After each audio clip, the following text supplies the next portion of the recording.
Hi, it's Russ from Pro Tools Expert, and I've got myself a copy of the new Slate Trigger 2.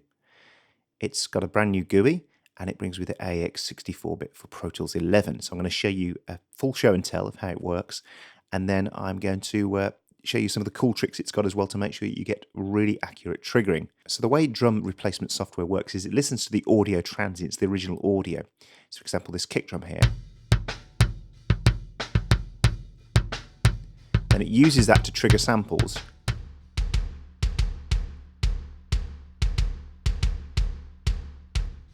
And then what you can do, you can either mix just the original sample in or mix them together.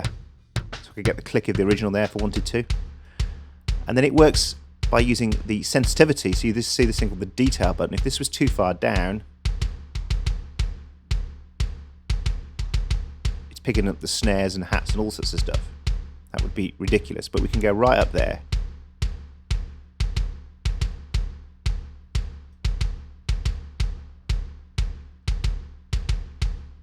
And in the track, original and a replacement. Now some other added features, if we go back to the kick for a moment, are we can gate it.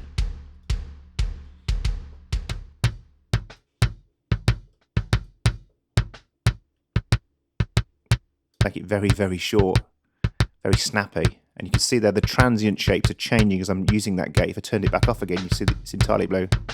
Hear that snare there.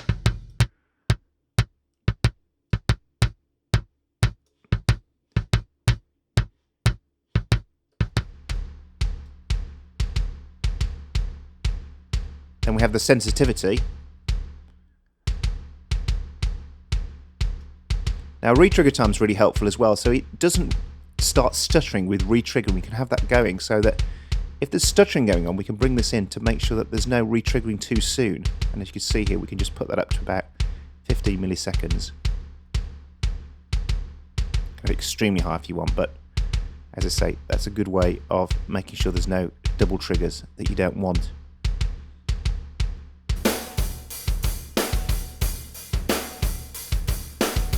The next thing you could do then, of course, is let's take the snare drum part now. We have different samples. So we have the close mic. Then we have this other mics as well we can bring in. Now there's a huge library as well, so we can go to the browser and we can start listening to different stuff. So I can go to my presets, and it comes something like Jimmy Kit. In fact, to hear this. The Zeppelin kit.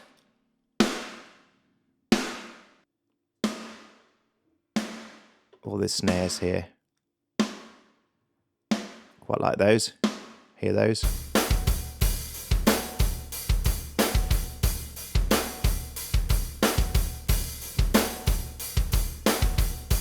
Let's try something faster. That riff should remind you of something, especially as we're using a Zeppelin kit a moment ago. Let's do that again.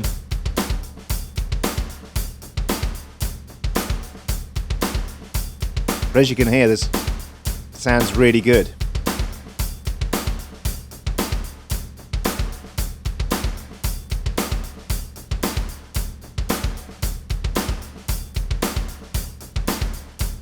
Here's another cool thing that it does. The thing it can do is it can do suppression of bleed. So for example, let's get this back to where we were with the kick and snares here for a moment.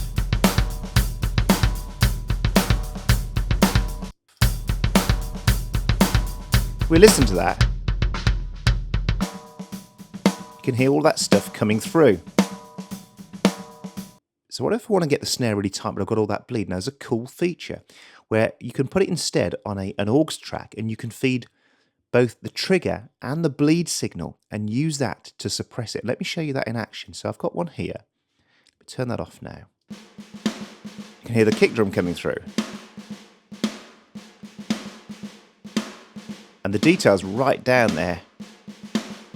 And sometimes you'll need that if you've got snares and stuff that are doing little ghost snares and ghost rolls.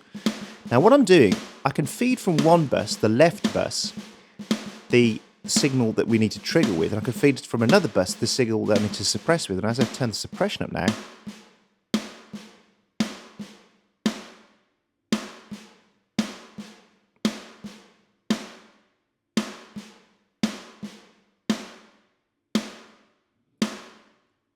turn the sensitivity down a bit as well, and that's enabling me to get very, very close in without it keep having those ghost triggers. I'll mute that a second. There's the bus that's feeding the suppression signal.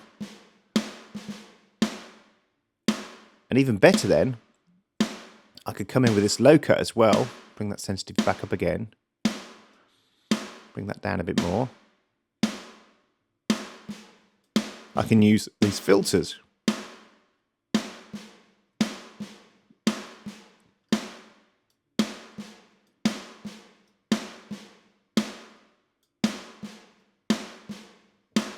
As well, and with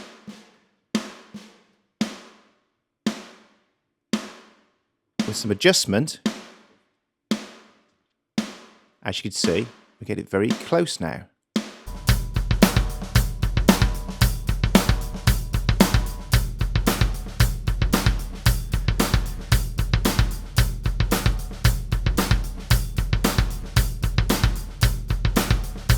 Put the snare, the kick in as well.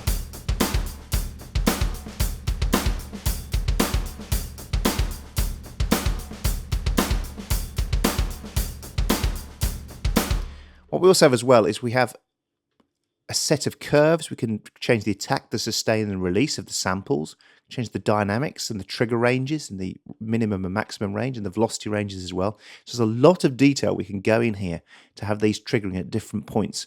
Now the other cool thing is as well, depending on what samples you have, you can then right mouse click on some of the more extreme samples and get different articulations playing. So you might have one that hits a rim and then one that's very quiet, and then when it gets louder it hits the snare in full.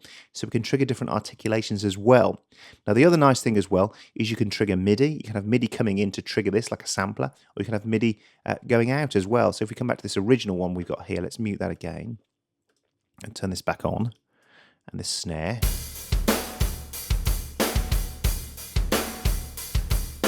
We can grab that, just pick it up from here and just drag it into here now, and we have ourselves the snares playing by Addictive Drums.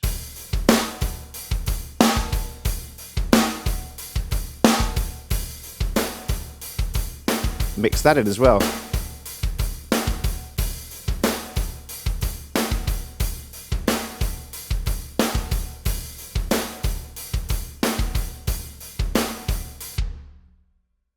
So in the settings then, you've also got any MIDI note that you want to drag out there. So I've got that for D1, which is the triggering point. So it's very easy to set this to be triggering the right samples. You could use it with structure, you can use it with anything you want. Now the Platinum one also comes with a fantastic array of kits, CLA kits and everything you'd need. Zep kit, so I could go back in again, go into my Zep kit and choose my Zeppelin snare instead for this, and on the kick as well.